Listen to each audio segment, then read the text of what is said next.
আজকালকার সমাজে বাবা মা আর সন্তানের সম্পর্ক যেন এক অদ্ভুত রূপ নিচ্ছে।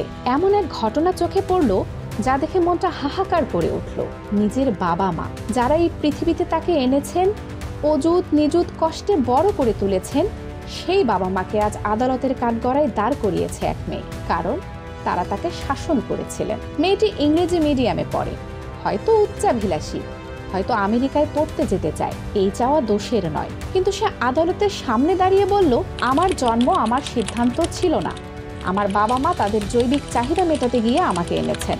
এ কথা কোনো সন্তানের মুখে শুনতে হয়, তার চেয়ে লজ্জার আর কি হতে পারে? এই কথা শোনার পর বাবা মা নীরবে মাথা নিচু করে দাঁড়িয়েছিলেন। আদালতে একটিবারের জন্য মেয়ের মুখের দিকে তাকাতে পারেননি। তাদের মৌনতা বলছিল, আমরা বোধহয় বড় ভুল করে ফেলেছি সন্তান জন্ম দিয়ে। এই দোষ কার, সন্তানের নাকি বাবা মার? আমার মতে দোষটা মেয়ের না, দোষটা আমাদের।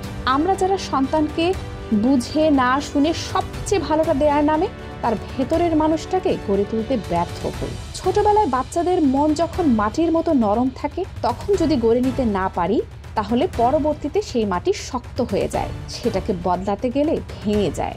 আমার নিজের কথাই বলি, আমার মা যখন খুশি হতেন তখন পেট ভরে খেতে দিতেন, আবার যখন রাগ হতেন তখন মায়েরও কমতি রাখতেন না। সালাম না দিলে, বড়দের সামনে পা তুলে বসলে চোখের ইশারাতেই বুঝতাম আজকে খেলা শেষ।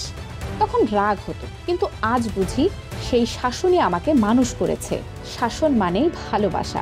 বাবা মা যখন সন্তানকে না বলেন, তখন সেটা শুধু বাধা নয়, সেটা একরকম শিক্ষাও। আপনি যদি সন্তানের সব চাহিদা পূরণ করেন, তাহলে সে কখনো জানতে পারবে না জীবনে কিছু জিনিস পাওয়া যায় না বলেই জীবনের মানে আছে।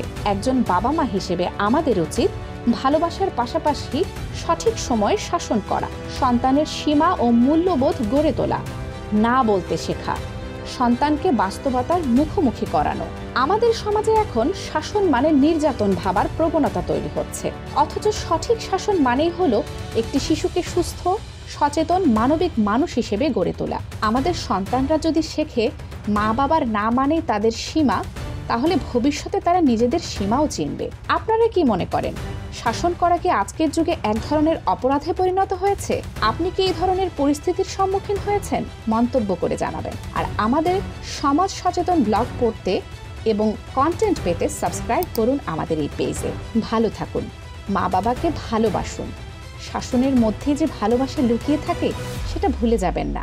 মা বাবাকে সময় দিন, সম্মান দিন, কারণ তাদের মতো আপনাকে নিঃস্বার্থ ভালোবাসার মানুষ এই পৃথিবীতে আর নেই।